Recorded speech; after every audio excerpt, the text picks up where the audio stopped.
শেখ হাসিনার সরকারের পতনের পর গ্রেপ্তার ভিআইপি আসামিরা ডিবি পুলিশের রিমান্ডে চাঞ্চল্যকর নানা তথ্য দিচ্ছেন।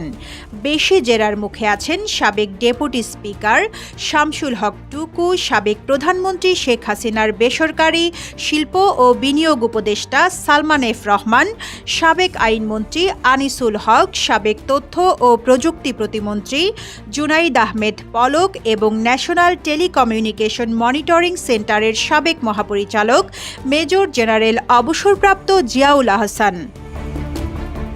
ডিবি হেফাজতের রিমান্ডে থাকা আসামি সাবেক তথ্য ও প্রযুক্তি প্রতিমন্ত্রী জুনাইদ আহমেদ পলক বলেন, সরকার পতনের এক দফা আন্দোলনের শেষ পর্যায়ে ৪ আগস্ট গণভবনে আওয়ামী লীগ এবং এর অঙ্গ সহযোগী সংগঠনের নেতাদের সঙ্গে বৈঠক করেন। সেখানে তিনি তৎকালীন প্রধানমন্ত্রী শেখ হাসিনাকে বলেছেন, প্রয়োজনে তাকে বলি দেওয়া হোক, তবুও শিক্ষার্থীদের আন্দোলন বন্ধ করা দরকার। কেউ না বুঝলেও আমরা আপনার প্রয়োজন বুঝি, আর তাই তো অত্যাধুনিক ফিচার সম্বলিত বিভিন্ন সাইজ আর কালারের ২৫০টিরও বেশি ডিজাইন অপশন নিয়ে ওয়ালটন স্মার্ট ফ্রিজ বোঝে আপনার প্রয়োজন। প্রধানমন্ত্রীকে ছাত্র জনতার চোখের ভাষা, মনের ভাষা বোঝার চেষ্টা করতে বলেন পলক। সে সময় সড়ক পরিবহন ও সেতুমন্ত্রী ওবায়দুল কাদের পলককে তেড়ে মারতে আসেন। তখন সাহসী হয়ে পলক প্রধানমন্ত্রীকে স্টেপ ডাউন করতে বলেন। আওয়ামী লীগকে মানুষ ঘৃণা করছে, থুতু দিচ্ছে বলার পর পলককে গণভবন থেকে বের করে দেওয়া হয় বলে রিমান্ডে জানান তিনি। জুনাইদ আহমেদ পলক ডিবিকে জানান, স্মার্ট বাংলাদেশ গঠনে 10 মিনিট স্কুলের সঙ্গে 5 বছর মেয়াদী সরকারের যে চুক্তি ছিল সেটা তিনি বাতিল করেননি। জোর করে ওই চুক্তি বাতিল করান সাবেক শিক্ষামন্ত্রী মহিবুল হাসান চৌধুরী নওফেল।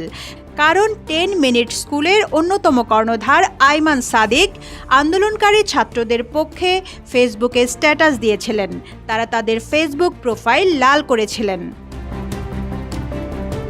ডিবির জিজ্ঞাসাবাদে পলক জানান, প্রধানমন্ত্রীকে বাস্তবতা মেনে নেওয়ার অনুরোধ জানালেও তিনি মানতে রাজি হচ্ছিলেন না। এ সময় সংশ্লিষ্ট ডিবি কর্মকর্তা পলককে প্রশ্ন করেন, দেশের স্থিতিশীলতা চাইলে দায়িত্ব থেকে পদত্যাগ করেননি কেন? সে সময় নিশ্চুপ থাকেন পলক।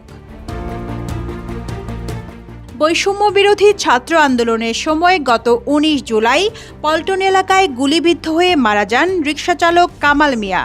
এ ঘটনায় পল্টন থানায় হওয়া মামলায় গ্রেপ্তার হন সাবেক তথ্য প্রযুক্তি প্রতিমন্ত্রী জুনাইদ আহমেদ পলক।